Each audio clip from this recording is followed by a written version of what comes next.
Sa lahat po na nagtatanong kung paano ko po nailagay yung sounds kapag nagcha-charge.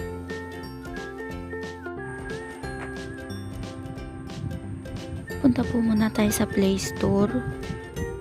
Search po natin yung battery sounds notification. Pagkatapos po, i-install po natin yan. Yan.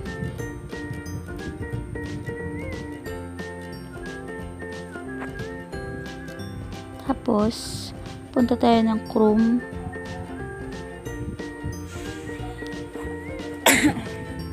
Yan. Tapos, i-type natin yung gusto natin sabihin. Buti naman naisipan mo pang mag-charge. Baboy ka. Tapos, pindutin natin yung speaker. Buti naman naisipan mo pang mag-charge, baboy ka. Yan. Tapos, another naman po yung kasunod. Huwag mo muna tanggalin.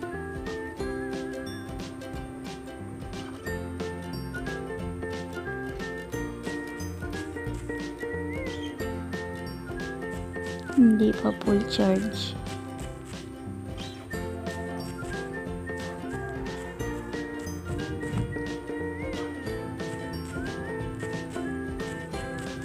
Kung ayaw mong pasabugin ko mukha mo. Tapos pindutin po ulit natin yung Huwag mo muna tanggalin, Yes, hindi pa full charge speaker. kung ayaw mong Papakinggan pasabugin natin. ko mukha mo. Yan po. Tapos kapag ka natapos na po natin, punta po tayo ng doon sa din-unload po natin. Pitin po natin yung plus. Tapos connected. Tapos yung file manager.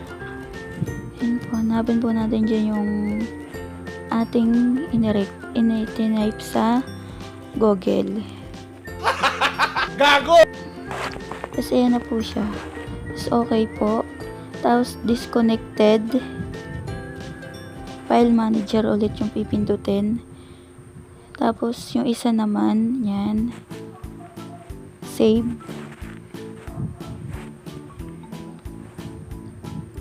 Ayan, okay na po siya. And try natin pong i-charge para makita po natin yung result.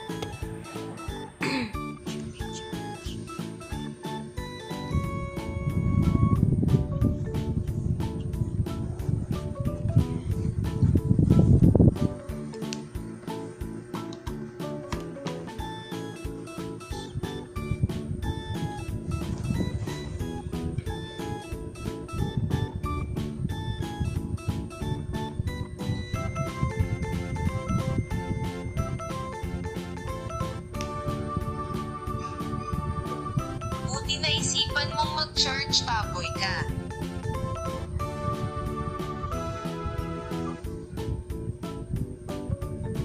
Huwag mo muna tanggalin, hindi pa full charge kung ayaw mong pasabugin ko mukha mo.